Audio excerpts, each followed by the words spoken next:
Pengertian mukjizat, karomah, irhas, dan maunah.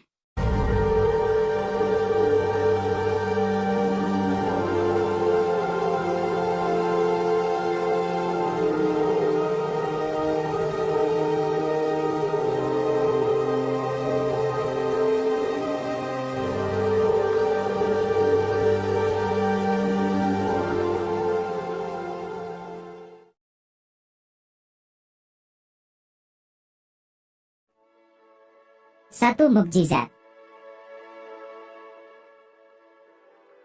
Menurut bahasa, mukjizat berasal dari bahasa Arab yang berarti sesuatu yang melemahkan atau mengalahkan. Menurut istilah, mukjizat berarti sesuatu yang luar biasa yang terjadi pada diri Nabi dan Rasul Allah Subhanahu wa Ta'ala dalam rangka membuktikan dirinya adalah Nabi dan Rasul yang tidak dapat ditiru oleh siapapun. Dari definisi tersebut dapat ditarik kesimpulan bahwa ciri-ciri mukjizat adalah sebagai berikut. A. Diturunkan hanya kepada para nabi atau rasul.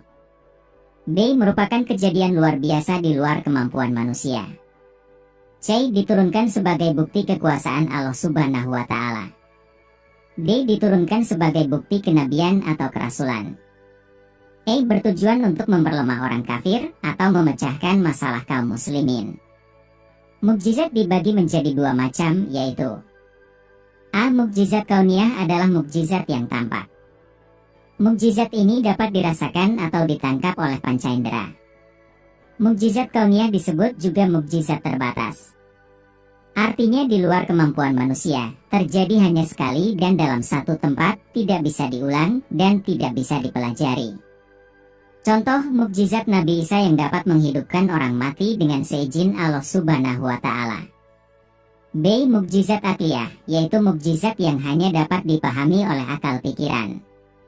Ciri khusus mukjizat ini adalah berlaku universal, sepanjang masa, dan dapat difahami dengan akal pikiran. Contohnya, Al-Quran memiliki keistimewaan, yaitu kandungannya luar biasa, susunan sastra yang indah, dan akan terjaga sepanjang masa.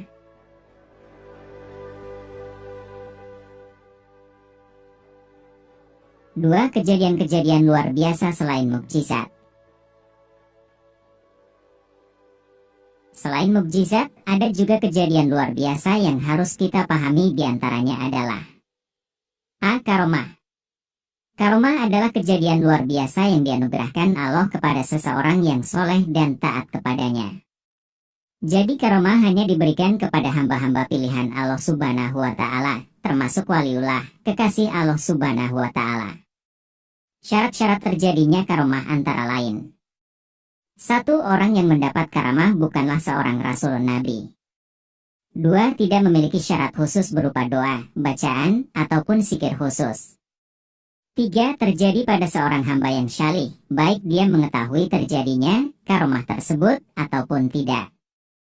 4. Bertujuan menguatkan keimanan dan keislaman orang yang mendapat karomah tersebut.